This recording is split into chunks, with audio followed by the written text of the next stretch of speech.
Welcome to Putting the Real in Real Estate with Ruth and Danielle. Hello. Good to see you. Yes. And I have to give a disclaimer now. I'll probably have to give it several times throughout the 15-minute broadcast, but I am bird sitting, and it didn't occur to me until I sat down to jump on this live with Danielle that Charlie would probably want to participate. We have a special guest today. We do. He's quite the squawker, and you might hear, thank you, Charlie, a cockatiel in the background.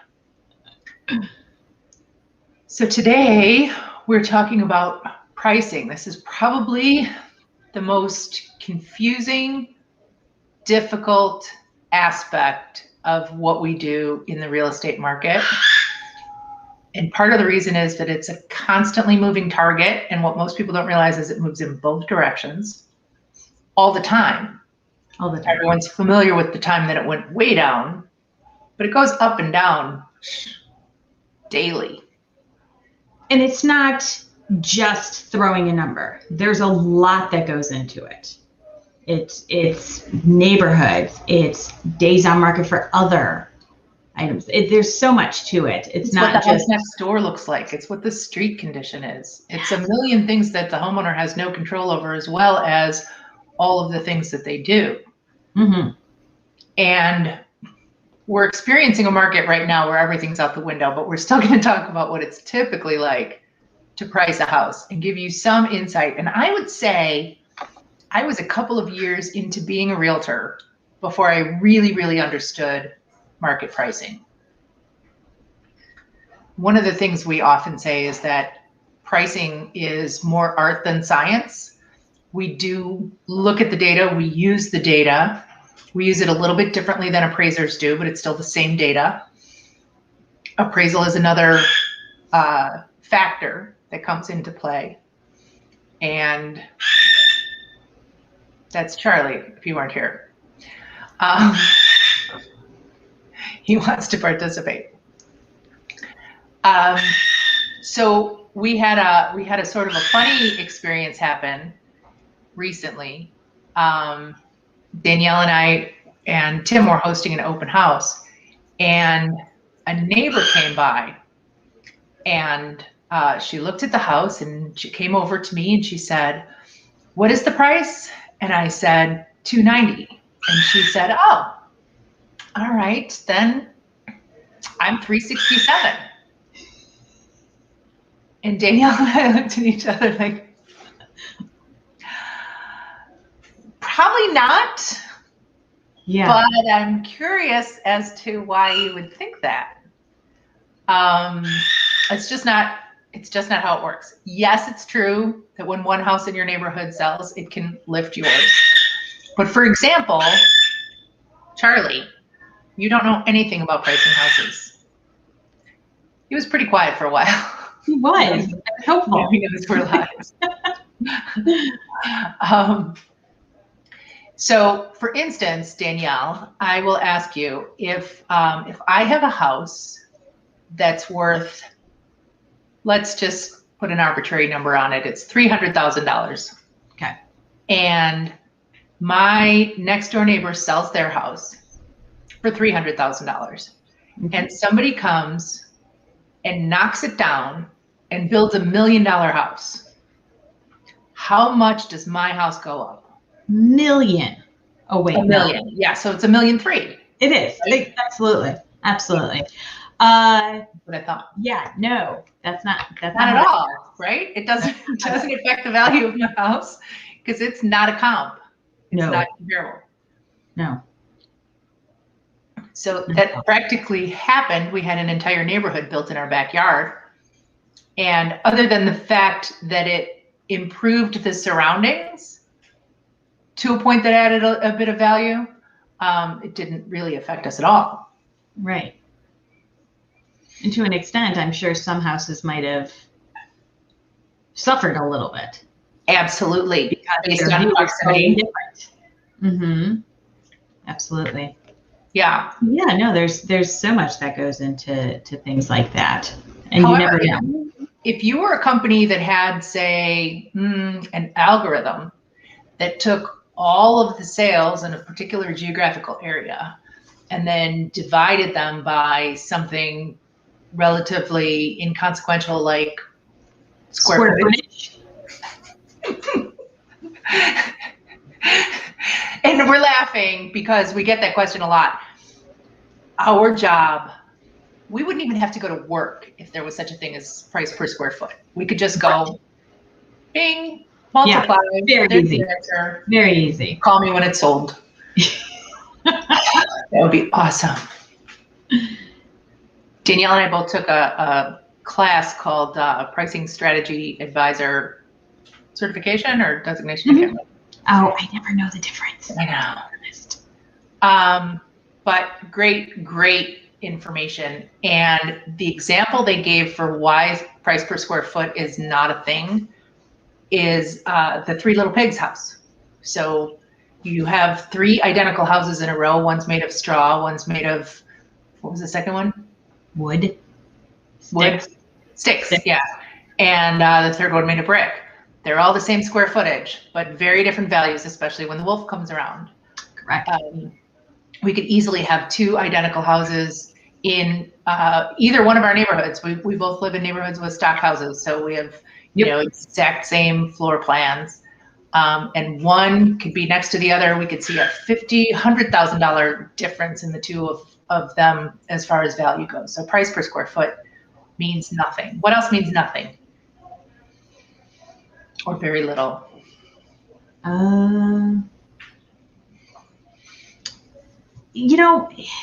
There's a lot of things that make very little difference, and again, that makes a difference. Sometimes the difference between a 4th and a 5th bedroom is not as big, the difference between a 2 and a 3, much different than the difference between a 4 and a 5th. And that also depends on where it is. So correct. Where I grew up on the south side of Chicago, 3-bedroom houses are what you'll find. They are probably 99% of the housing stock. Sometimes they've been modified and added a bedroom. Very occasionally they may have been modified to remove a bedroom, make one bigger. But 99% of those houses have 3 bedrooms. That's what's expected. So the expectation of the market is 3 bedrooms. If you add a 4th there, even though that might be more popular in general right now, it's not going to get you much. In Brookdale, those single family homes, if you don't have 4 bedrooms, it could cost you $30,000 or $40,000. Adding a 5th won't get you much at all. Right. Yeah. So it is definitely, again, neighborhood specific. You can't just say across the board, this is it. Oh, you got an extra bedroom? Awesome. Here's an extra $15,000. That's not how it works. Yeah. So what would you say? And in some neighborhoods, we've talked about this, in your market, what we typically see is maintenance items, which an appraiser won't give you any value for. You find buyers really value. So if there's a new roof, if there's a new furnace or water heater. Right. Charlie, what was that? If there's a new bird cage. So talk about that for a second, how that changes. Yeah, I mean, there is, I do think across the board that buyers are definitely, have been influenced by the HGTV type of influences that I don't love to see, which is, sometimes they forego the care of how old the furnace is or the water heater is if everything's gray and white trim.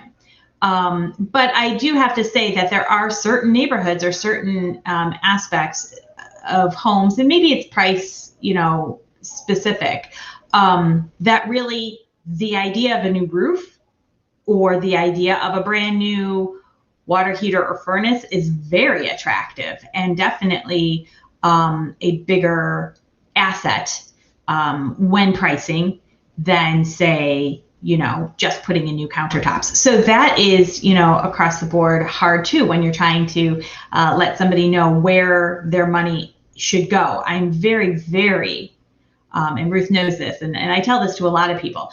I'm not one who loves to walk into a house and go, okay, new countertops, new cabinets, new this, new that. I understand that the best value for your buck is what you need. And sometimes, yes, new paint or new flooring will very much affect something. But if it's a matter of a new furnace, after a 35-year-old furnace is sitting there, or new countertops, absolutely, the furnace is a much better buy, in my opinion, for the most part.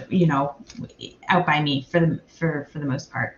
And that's why we always say it's really important to talk to us early in the process. Yes. So you don't spend your money in the wrong place, because if you're in Danielle's market versus my market, we're going to have different answers for you. And because of how we work, if we're in a different market than, the two where we live, because we do working by referral takes us into different places, we spend a lot of time learning what it is that's important to that market.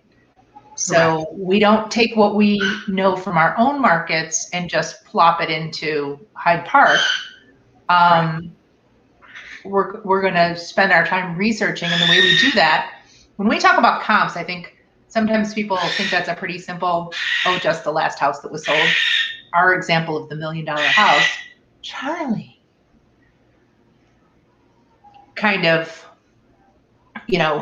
lets you know that we go into the MLS, we look at different parts of the neighborhood, we look at dividing lines, like maybe railroad tracks or parks or things that, if you're on one side, the houses might be, a few hundred square feet bigger, or they might be 10 years older. All of those things come into play when we look at comping and pricing a property. It's really complex, and it could take several hours. Now, I'll tell you what, there is a tool that realtors in our market have, where it's literally pressing a couple buttons and boom, here's a really impressive looking, colorful report that you can get. I never use it. Because it doesn't make sense. It just, they don't know. It's about as accurate as. It's a step up from the algorithm, because there is at least a human who's got eyes on it, but it is still very automated, and nothing about the real pricing process is automated. Right. The other day, I was you need to know the nuances. The other day I was talking to you about a house I showed and my client put an offer on. And it's a very unique kind of intersection where the four corners have different school districts, different counties. It's very different builders. It's just one little intersection. Well, it's a pretty decent intersection, but it's the nuances of that. So if you went to cross the street on either of those to try to get comps, because there are townhouses. There was a townhouse, and there were townhouses kitty corner. One is in a different county and a different school district than the one right here. And if you just go, a mile radius, you're pulling things and pulling comparables that have nothing to do with each other, because there's a different desirability in those different houses.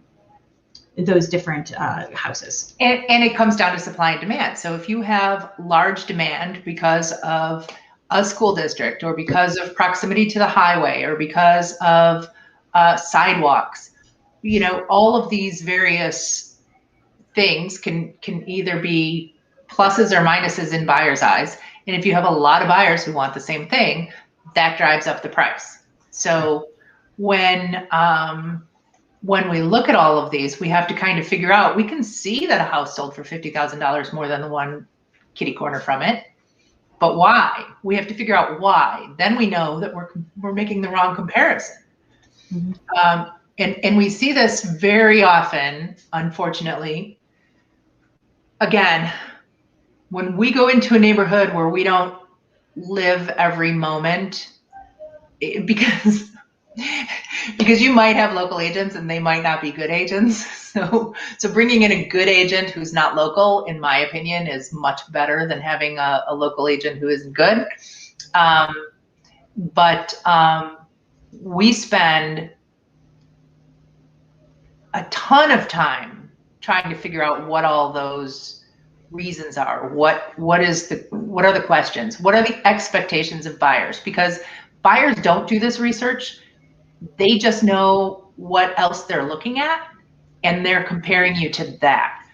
They do this research once, or their agent does this research, or should, once they decide to put an offer in on a property. But when they're just out looking, they're just comparing you to what else they've seen. So if the expectation is everybody else has quartz countertops, and everybody else has fresh paint, and everybody else has, they're really into uniform flooring all on one floor these days. Everybody else has that, then you'd probably better well have it or be significantly priced under that. Definitely. Yeah, agree. And also in this, especially in this market, I know we're talking about general markets, but it's all markets. One of the things that people think that if they got multiple offers, that must have meant we priced it too low, or why not try high and they'll negotiate me down. That's another thing that it takes a real eye and knowledge to know that, no, that's not necessarily how that works. Really trust somebody who's put the effort in to getting you this price. That if you get multiple offers, that's because you hit the nail on the head. If you had priced it $15, $20, whatever, $1,000 more, you might not have gotten the people in the door. Mm-hmm. If you did, you might have gotten under. But you want to get it where the most amount of people at the best price. Because if they're not negotiating against one another, they're only negotiating against you. So what we do when we create that competition and that urgency and hit it right. Now, I will distinguish, we are not in favor of the tactic of underpricing. No, there are I'm agents not talking about underpricing either. Right. Other agents sometimes do that, and that's Yes. the way they roll. And we know that. And we look at their house and we go, okay, just so you know, this agent underprices, and you can expect that the real price is at least $10,000 over this. Correct. But that can really backfire. I mean, you can have a terrible snowstorm the weekend you go on the market, or just miss just somehow. Hello, Jerome Stengel. So that can be a really dangerous tactic to use. We're talking about pricing it on the button so that you get the most people in to view it. They realize that the price is right, but they're willing to go a little bit more to secure it. And once they go there and they say, this is priced right, they know they're going to have competition. And that's when the price goes up. As Danielle said, we often get people who say, well, let's go a little bit above and then there's negotiation room. Would you rather negotiate down from where you are or up from where you are? One gives you a position of strength and the other gives you a position of weakness. Correct. So can't always do it in every market. It really depends on what the buyer demand is, but we try to have more than one person interested in a property at that particular price. Correct. And right now, everything is out the window. Who else is watching? Jerry's watching. Put a comment in the comment box and tell us who you are, or where you're from, or what you think about pricing a house. The other thing is that it's constantly moving, and I like to give gas prices as an example. I think I passed the pump the other day, and of course this depends on where you are, again, location, but I think it was like $3.05. A couple of months ago, I paid less than $2 at Costco for gas. So am I overpaying now? No, there's a shift. It changes. It's the market. It's the market right now. And Correct. If I saw gas for $3.50 a block away from where it's $3.05, I'm not stopping. Unless it's the last gas station and I am almost out, yes. I'm not stopping. Correct. And the last gas station and out of gas is kind of where a lot of people are right now. So that's why we're seeing those prices being driven up. Yes. So you're starting a little bit later than us to see it in your market, Danielle. What's it like with the price increases? It's fast and furious, to be honest with you. And I'm seeing a lot of people get priced out right now. But that's not to say that we don't have buyers, because I think what's happening is that buyers pricing out in other areas are starting to shift. Absolutely. Widen the geography. Tim Berglund is joining us today. I do know who that is. Yeah, so I think that, but there are definitely, I'm seeing a lot of people starting to get frustrated and, a little discouraged. But, there'll be a time for everyone. I still say that and I was just talking last night to somebody who told me they were starting their, like, kind of thinking about it. And I said, there's a couple things. I said, yes, the low interest rates are really helping people be comfortable with where they're, the higher price range. It allows them a little bit better buying power. But at the same time, oh God, where was I going? I'm sorry. I'm kind of out of it. I have a long drive ahead of me today. And I'm thinking about that. You were talking about people getting priced out, and yeah, I was talking about people getting priced out, and so people they have a little bit more buying power, but then they're losing one after the other. So then they're going, all right, I'm going to go all in, and so that competition is pretty harsh, when people kind of have nothing to lose sometimes, and then it gets harder when they have something to sell to. Yeah, and people are afraid of making a mistake, and we always try to bring them back to where do you need to be, because your home is about where you spend your day and your nights, and maybe with your family, maybe with other people, maybe by yourself, but it's where you are spending your time and living your life. And if you're not in the right space for that, then you need to find the right space and move to it. And when you do, as long as you're okay writing the check every month, you made the right decision.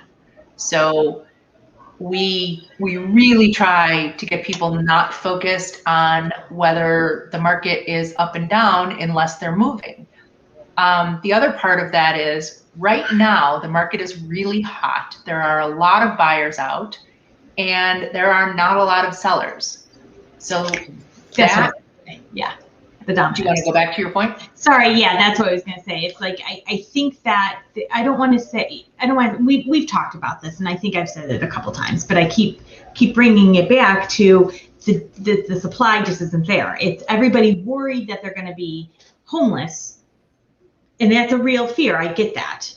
So they want to find something before they put their house on the market, but all of these would-be sellers would then, if they were to actually put their house on the market, would help with the supply and the demand, and it likely wouldn't make it because we are significantly less.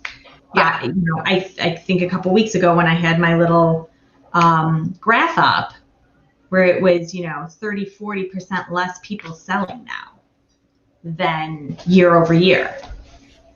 That's and another thing that's affecting that is building material prices.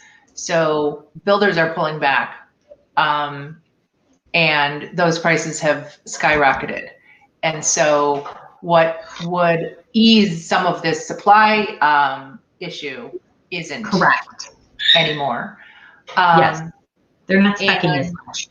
Yeah, and a lot of people have said, okay, the heck with trying to buy a resale house right now. It's too hard. I'm going to go buy new construction.